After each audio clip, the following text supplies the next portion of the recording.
At 5 o'clock on a September afternoon, Ronald Torbay was making preparations for his third murder. He was being very careful. He realized that murdering people becomes more dangerous if you do it often. He was in the bathroom of the house that he had recently rented. For a moment, he paused to look in the mirror. The face that looked back at him was thin, middle-aged, and pale. Dark hair, a high forehead, and well-shaped blue eyes. Only the mouth was unusual, narrow, and quite straight. Even Ronald Torbay did not like his own mouth. A sound in the kitchen below worried him. Was Edith coming up to have her bath before he had prepared it for her? No, it was all right. She was going out of the back door. From the window, he saw her disappearing round the side of the house into the small square garden. It was exactly like all the other gardens in the long street. He didn't like her to be alone there. She was a shy person, but now new people had moved into the house next door, and there was a danger of some silly woman making friends with her. He didn't want that just now. Each of his 3 marriages had followed the same pattern. Using a false name, he had gone on holiday to a place where no one knew him. There, he had found a middle-aged, unattractive woman with some money of her own and no family. He had talked her into marrying him, and she had then agreed to make a will which left him all her money. Both his other wives had been shy too. He was very careful to choose the right type of woman, someone who would not make friends quickly in a new place. Mary, the first of them, had had her deadly accident almost unnoticed in the bathroom of the house he had rented. A house very like this one, but in the north of England instead of the south. The police had not found anything wrong. The only person who was interested was a young reporter on the local newspaper. He had written something about death in the middle of happiness and had printed photographs of Mary's wedding and her funeral, which took place only 3 weeks after the wedding.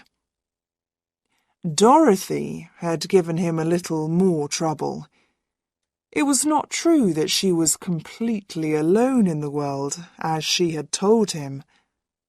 Her brother had appeared at the funeral and asked difficult questions about her money.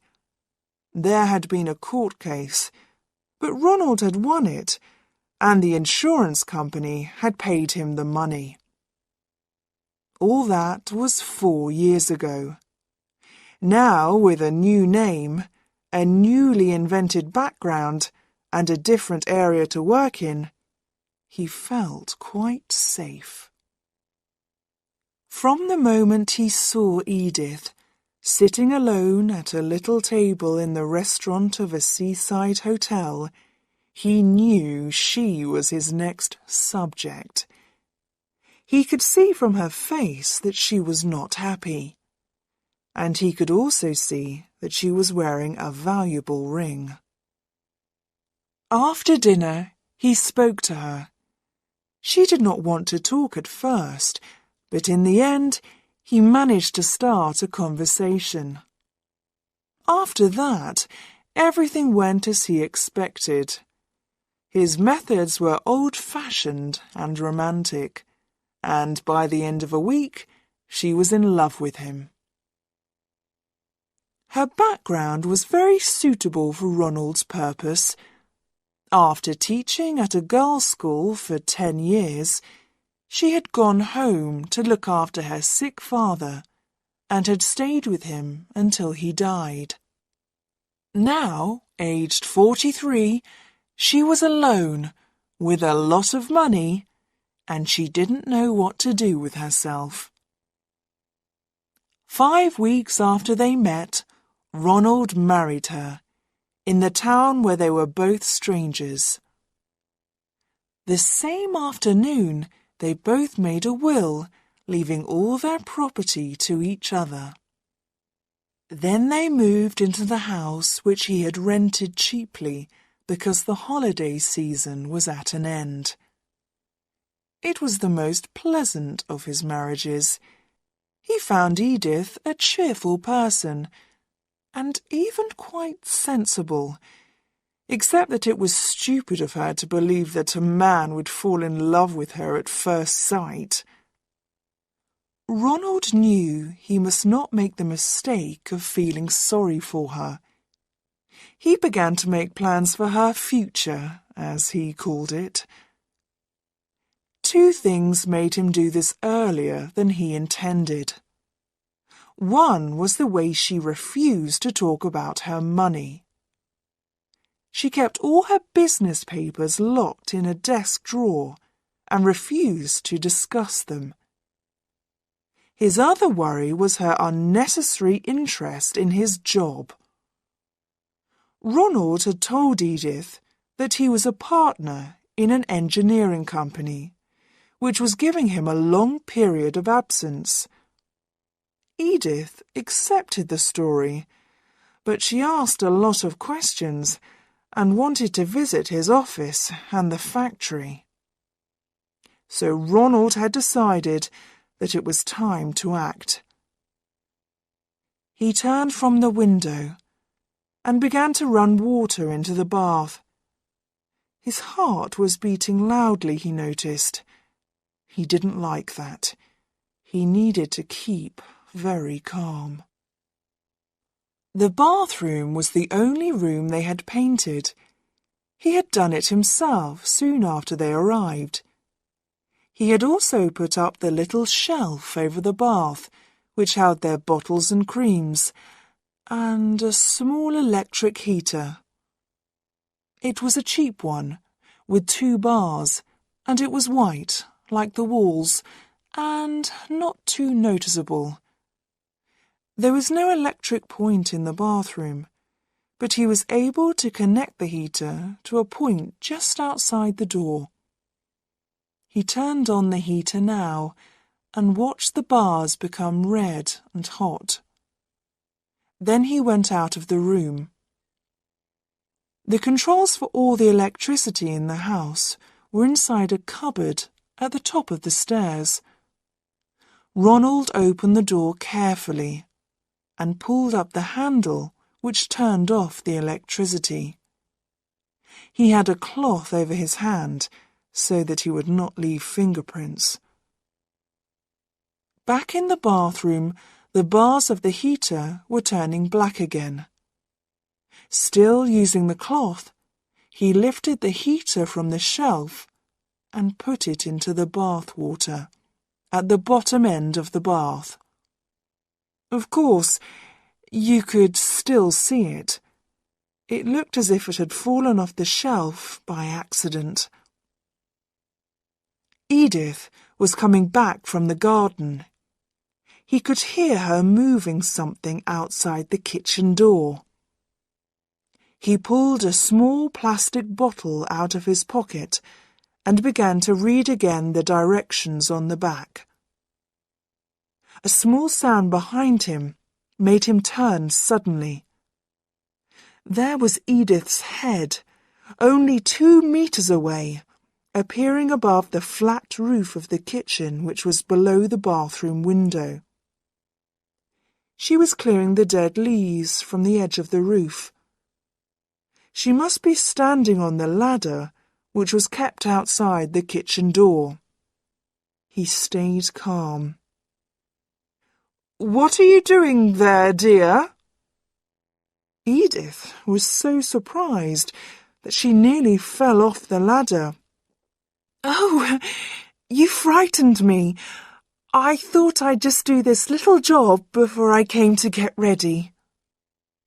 But I'm preparing your beauty bath for you. It's kind of you to take all this trouble, Ronald. Not at all. I'm taking you out tonight, and I want you to look as nice as, possible. Hurry up, dear. The bubbles don't last very long, and like all these beauty treatments, this one's expensive. Go and undress now and come straight here. Very well, dear. She began to climb down the ladder. Ronald opened the little bottle and poured the liquid into the bath. He turned on the water again, and in a moment the bath was full of bubbles, smelling strongly of roses. They covered the little heater completely. They even covered the sides of the bath. Edith was at the door. Oh, Ronald, it's all over everything, even on the floor. That doesn't matter. You get in quickly before it loses its strength. I'll go and change now. Get straight in and lie down. It will give your skin a bit of colour. He went out and paused, listening. She locked the door, as he expected. He walked slowly to the electricity box and forced himself to wait another minute. How is it? He shouted. I don't know yet. I've only just got into the bath. It smells nice. His hand, covered with the cloth, was on the controls. 1, 2, 3, he said, and pulled the handle down. A small explosion from the electric point behind him told him that the electricity had gone off. Then everything was silent. After a time, he went and knocked on the bathroom door. Edith? There was no answer, no sound, nothing. Now he had to prepare the second stage. As he knew well, this was the difficult bit. The discovery of the body must be made, but not too soon. He had made that mistake with Dorothy's accident, and the police had asked him why he had got worried so soon. This time he decided to wait half an hour before he began to knock loudly on the bathroom door, then to shout for a neighbour, and finally to force the lock. There was something he wanted to do now. Edith's leather writing case, which contained all her private papers, was in the drawer where she kept her blouses. He had discovered it some time ago, but he had not forced the lock open because that would frighten her. Now there was nothing to stop him. He went softly into the bedroom and opened the drawer. The case was there. The lock was more difficult than he expected, but he finally managed to open the case. Inside, there were some financial documents, 1 or 2 thick envelopes, and on top of these, her post office savings book. He opened it with shaking fingers and began reading the figures. £17,000, £18,600, £21,940. He turned over a page, and his heart jumped wildly. On the 4th of September, she had taken almost all the money out of her savings account. Perhaps it was here, in these thick envelopes. He opened one of them. Papers, letters, documents fell on the floor. Suddenly, he saw an envelope with his own name on it, in Edith's writing. He pulled it open and saw in surprise that the date on the letter was only 2 days ago. Dear Ronald, if you ever read this, I am afraid it will be a terrible shock to you. I hoped it would not be necessary to write it, but now your behaviour has forced me to face some very unpleasant possibilities. Did you not realise, Ronald, that any middle-aged woman who has been rushed into marriage to a stranger will ask herself about her husband's reason for marrying her? At first, I thought I was in love with you. But when you asked me to make my will on our wedding day, I began to worry.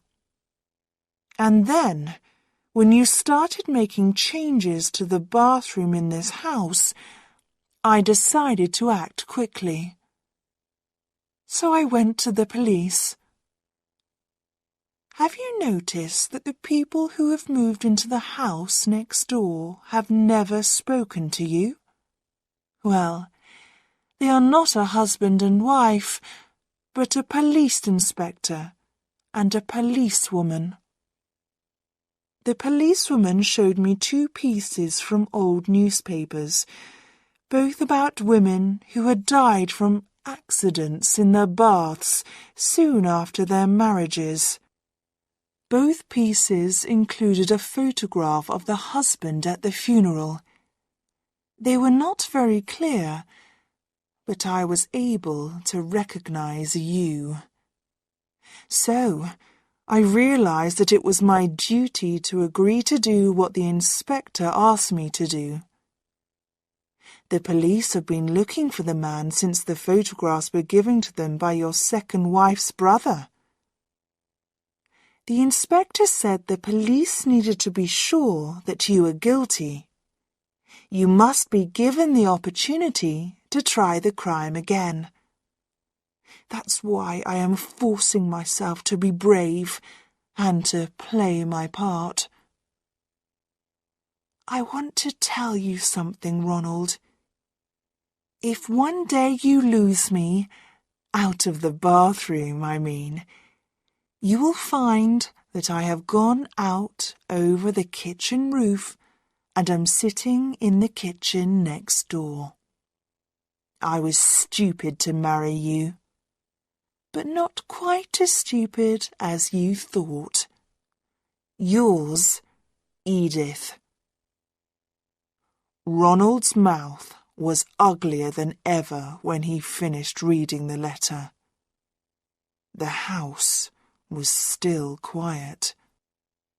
But in the silence, he heard the back door open suddenly, and heavy footsteps rushed up the stairs towards him.